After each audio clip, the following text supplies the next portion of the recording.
મિત્રો, આશુતોષ વિદ્યાલયમાં ચાલતા ઓનલાઈન લેક્ચરમાં હું આપ સૌનું હાર્દિક સ્વાગત કરું છું. વિદ્યાર્થી મિત્રો, આજે આપણે ધોરણ 7 વિષય हिंदी अंदर पुनरावर्तन 2 का अभ्यास करेंगे. तो पुनरावर्तन 2 में पहला प्रश्न है कि शब्दों कोश में से शब्दों के अर्थ खोजिए.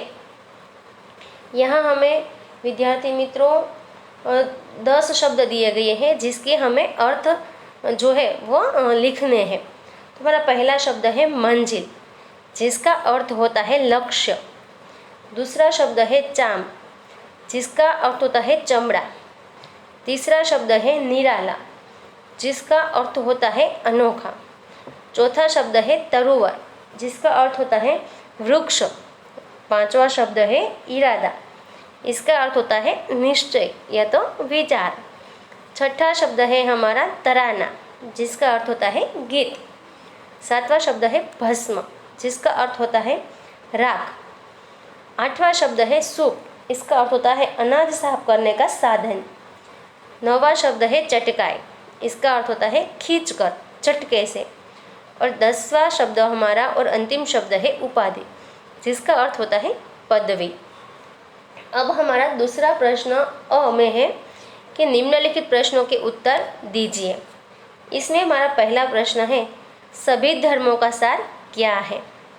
इसका उत्तर है सभी धर्मों का सार है दूसरों का भला करना.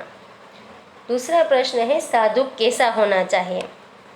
तो इसका उत्तर है कि साधु सूप के जैसे स्वभाव वाला होना चाहिए, जो वस्तु का सार ग्रहण कर ले और निस्सार वस्तु को छोड़ दे. तीसरा सवाल है विक्रम साराभाई ने विज्ञान के अलावा किन किन क्षेत्रों में योगदान दिया.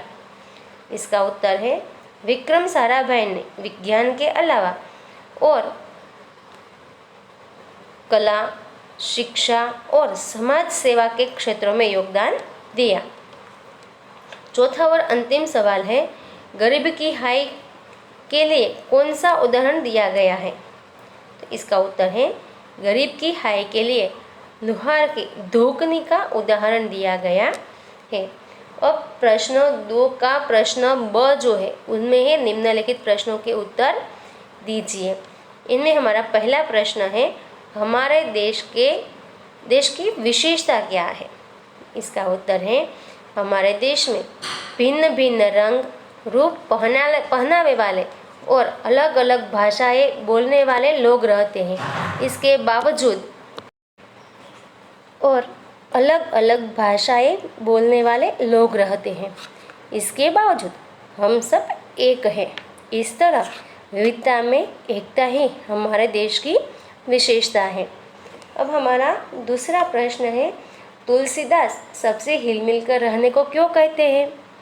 इसका उत्तर है सबसे हिलमिल कर रहने से आपस में प्रेम भाव बढ़ता है, एकता की भावना दृढ़ होती है, लोग एक दूसरे को सहयोग देते हैं, सबको सुख, शांति और सुरक्षा मिलती है.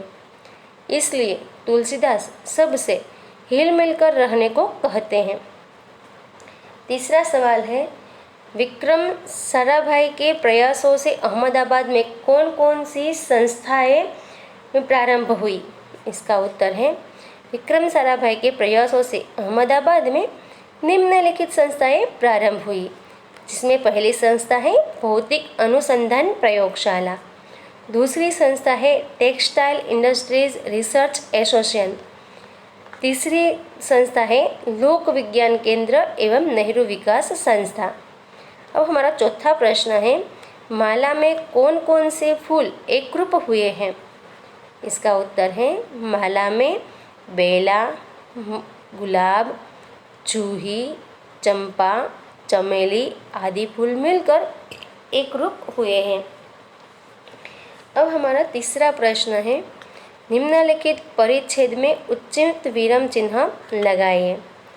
तो हमारा पैराग्राफ है इस पर जीर्णधन बोला सत्यवादी सेठ यदि बाज तेरे लड़के को उठाकर नहीं ले जा सकता है तो मेरी 1000 भार की तुला को चूहे कैसे खा सकते हैं?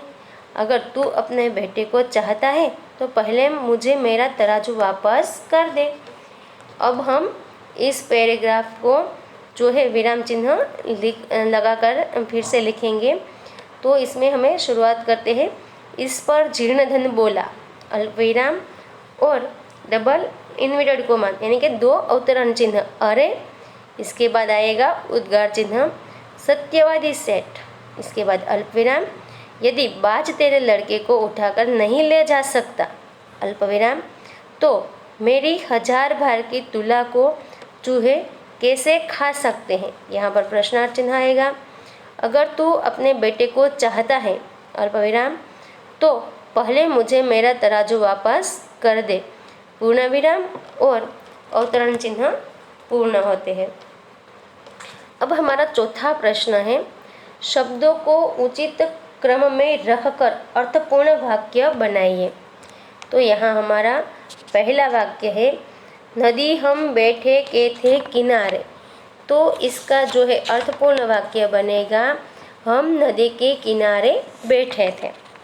फिर दूसरा है, ऊपर है के पेड़ बंदर कितने।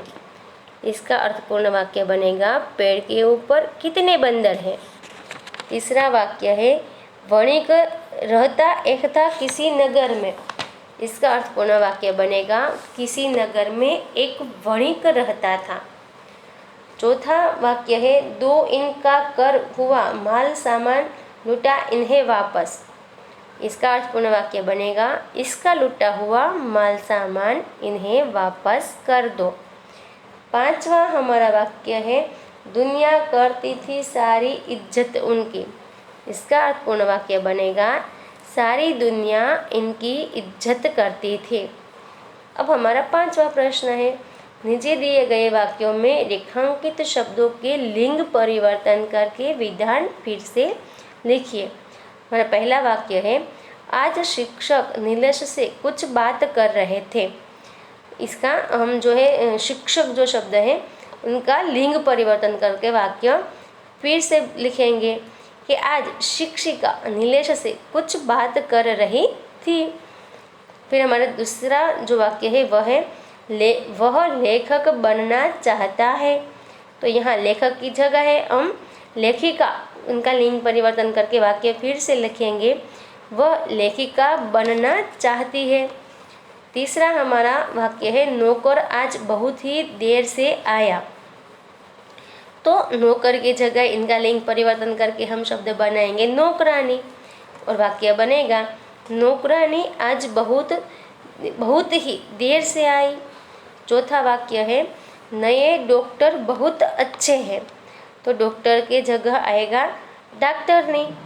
तो इसके वाक्य बनेगा, नई डॉक्टरनी बहुत अच्छी है। फिर है, लड़के क्रिकेट खेल रहे हैं। लड़के का लिंग परिवर्तन होगा लड़कियाँ। तो वाक्य बनेगा, लड़कियाँ क्रिकेट खेल रही है। अब है मौखिक कसौटी। तो विद्यार्थी मित्रों, इस वक्त हमारा ऑनलाइन शिक्षण शुरू है, इसीलिए हम जो है वह मौखिक कसौटी जो है वह नहीं ले सकते। इसीलिए आप लोगों को क्या करना है कि आपको ये मौखिक कसौटी जो है वह आपको आपके होमवर्क में लिखनी है, बिना किताब में से देखे हुए।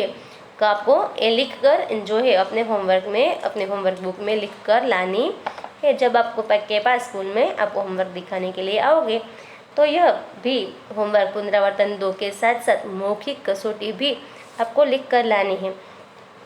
विद्यार्थी मित्रों, यहाँ पर हमारा जो है 7वीं कक्षा का पाठ्य पुस्तक का जो भी अभ्यासक्रम था वह पूर्ण होता है। अब हमारा जो 7वीं कक्षा का व्याकरण विभाग है वह थोड़ा जो भी व्याकरण विभाग है वह हम हमारे अगले वीडियो में जो है वह सीखेंगे। तब तक के लिए धन्यवाद।